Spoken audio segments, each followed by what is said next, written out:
So I want to summarize some of these thoughts, and there are so many. Change your thoughts based upon the wisdom of the Tao, and your life will change. There's many principles to live by in the Tao. First, remind yourself that there is no way to happiness. Happiness is the way. Bring happiness to all that you do. You accomplish much by trying less. It's so inconsistent, isn't it, with what we lived in the Western world. But the less you try, when I go out and swim in the ocean, and I do it almost every day, I try to do between 30 minutes and an hour every day, being out there in that ocean. And I just get out there, and if I try less, my arms just seem to know what to do, and the breathing just all works, and and I can swim all day. As soon as I try, as soon as I struggle, as soon as I start trying, the minute that I move myself into trying, it's like if I were to take this little cap here and drop it right there and say, I'm going to try to pick this up. I'm going to try to pick this up. This is what Lao Tzu was speaking about. So all of this, I'm trying, I'm really trying. All of this is called, in reality, not picking it up. That's what that's called, not picking it up. But when I just get easy and do less. See yourself, the Tao says, in everyone you encounter. A great lesson. Every single being, especially the ones that we read about who we're told are our enemies. See yourself in them. Know that whoever they are, wherever they live, they want what we want. They want what I want. They want to be at peace. They don't want to be always struggling. They don't want to be sick. They just want to be loved, whoever they are.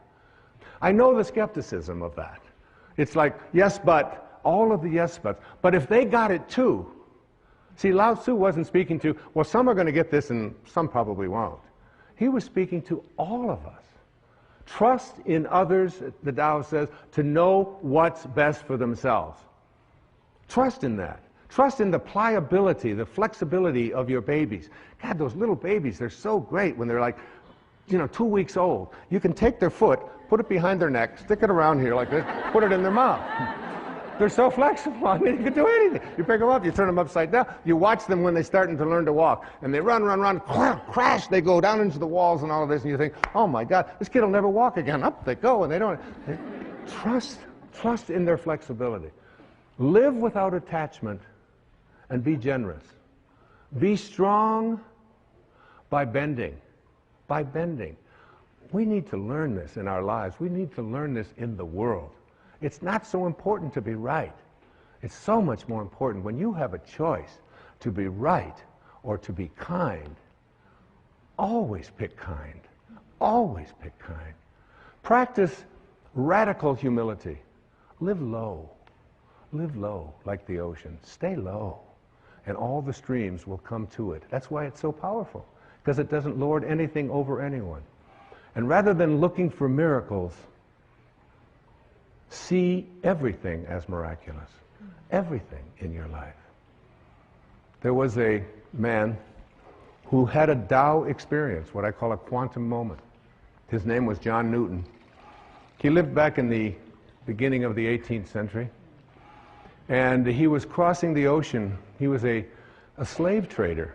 He had a ship full of human cargo that he was going to trade into slavery in the most hideous practice that was so common at that time in our history.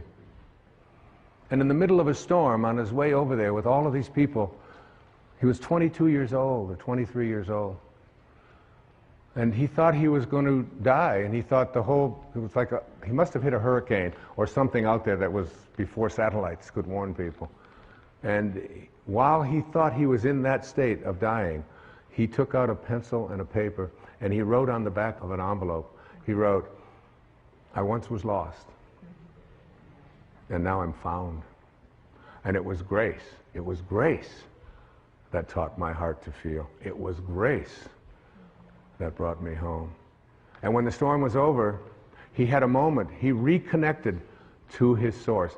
Anybody out there can reconnect to the source, to the Tao, and become a being of Tao.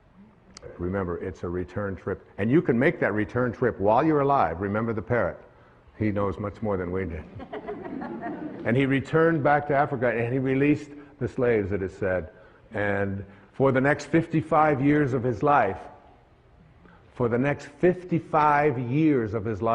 he shifted and became the most ardent spokesman as an abolitionist to abolish that hideous practice of slavery. That what he devoted his life to it. A former slave, it's like going from Saul to Paul, you know, from being a person who crucifies and murders Christians to being the author of a big portion of the New Testament as St. Paul. In a moment, it's possible for any of us. I close this beautiful presentation on the Tao, Cecilia, with a poem that was written by a woman. Her name is Naomi Long Madgett. She's from Detroit, went to Wayne State University. She was named the Poet Laureate of Detroit, an acclaimed African-American poet. Listen to these words. It sums up all that I've been saying. I wouldn't coax the plant if I were you. Such watchful nurturing may do it harm. Let the soil rest from so much digging, and wait until it's dry before you water it. The leaf's inclined to find its own direction. Give it a chance to seek the sunlight for itself. Much growth is stunted by too careful prodding, too eager tenderness. The things we love,